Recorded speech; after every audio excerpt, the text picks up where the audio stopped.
Bismillahirrahmanirrahim. Assalamualaikum warahmatullahi wabarakatuh. Innal hamdalillah nahmaduhu wa nasta'inuhu wa nastaghfiruh wa na'udzu billahi min sururi anfusina wa min sayyiati a'malina may yahdihillahu fala mudhillalah wa may yudlilhu fala hadiyalah.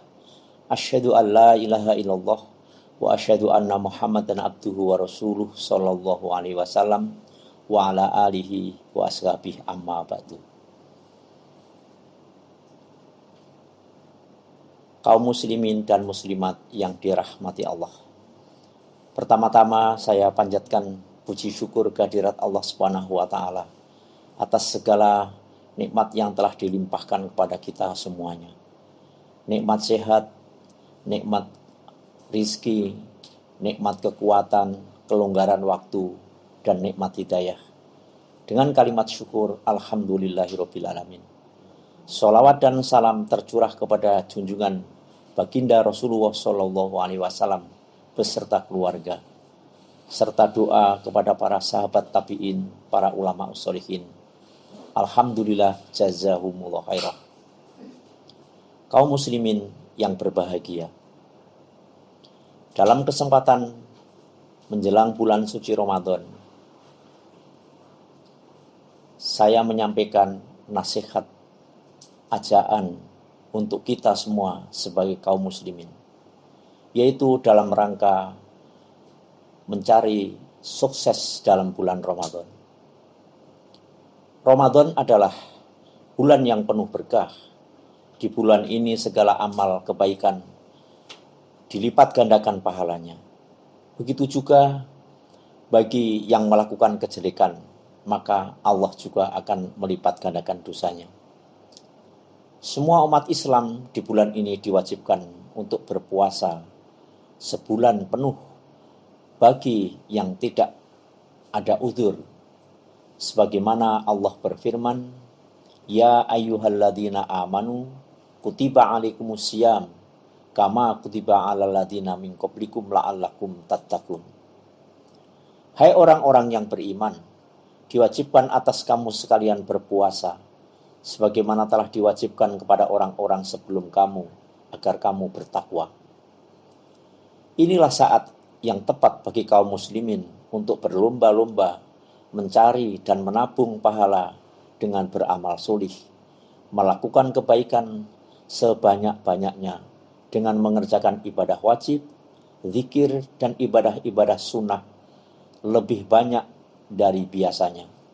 Rasulullah Shallallahu Alaihi Wasallam bersabda, Inna robbakum yakulu kulu hasanatin bi asri amsaliha ila sab'i dhifin wasaumu li wa ana ajzi.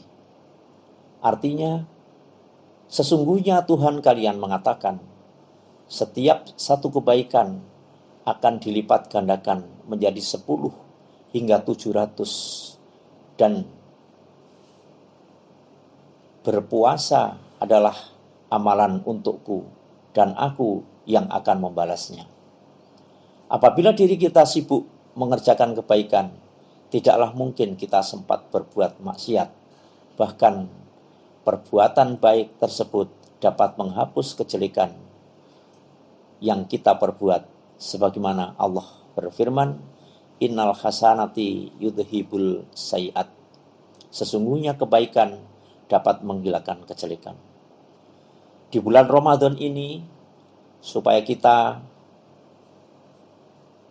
setidaknya punya arah atau tujuan standar motivasi diri kita dalam upaya semangat beribadah dalam bulan Ramadan, setidaknya seharusnya kita mentargetkan diri kita sukses dalam menjalani 5 ibadah yang memang sangat pol keutamaannya, terlebih bila dikerjakan di bulan suci Ramadan.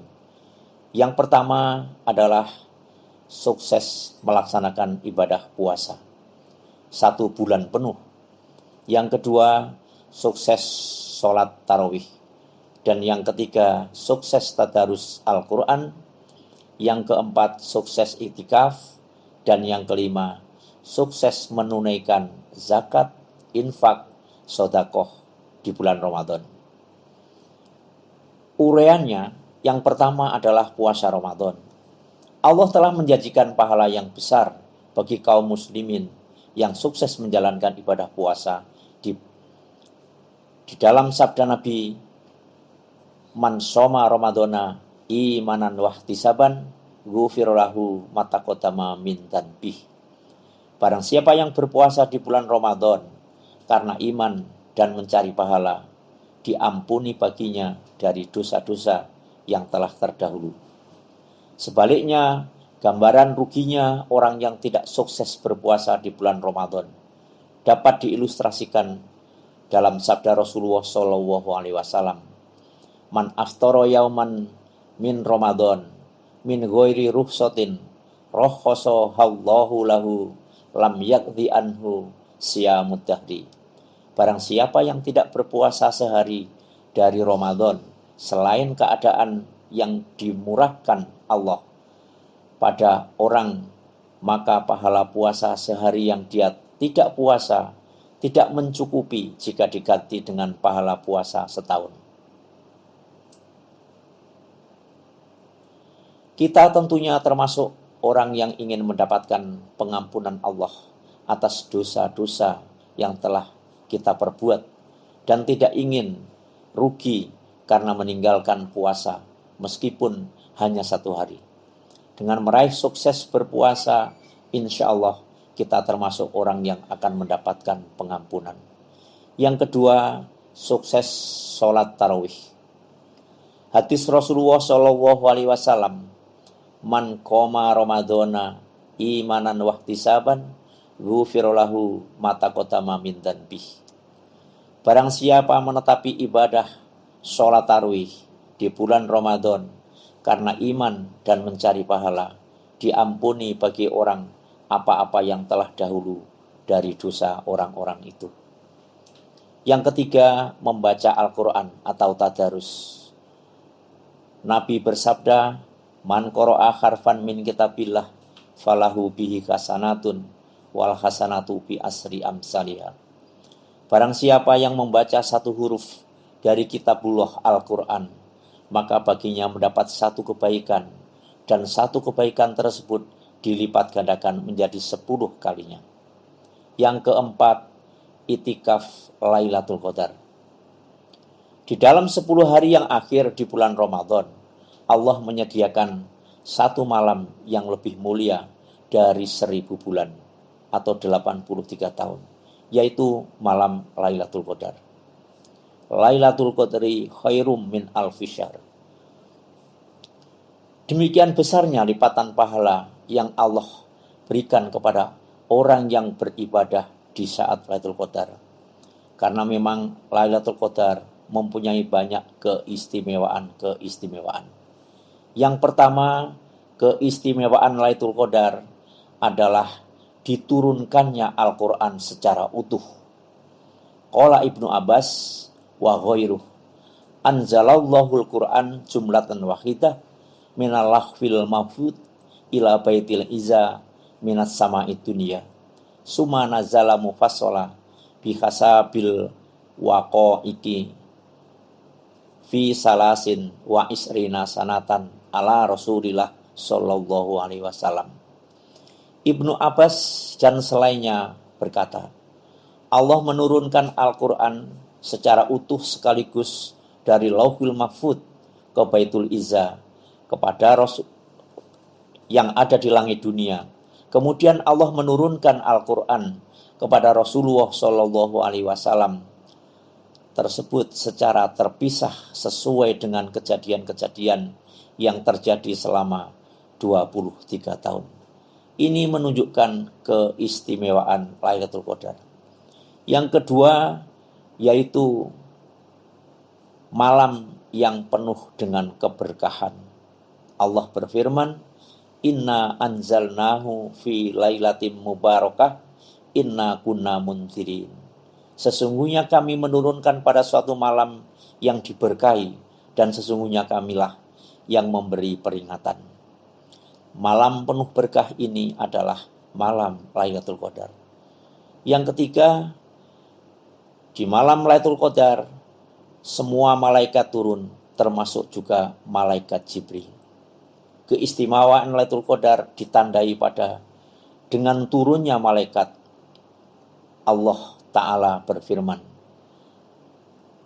tanazzalul malaikatu warruhu fiha. Pada malam hari itu turun malaikat dan malaikat Jibril. Yang keempat, Lailatul Qadar adalah malam di mana dicatatnya takdir tahunan umat.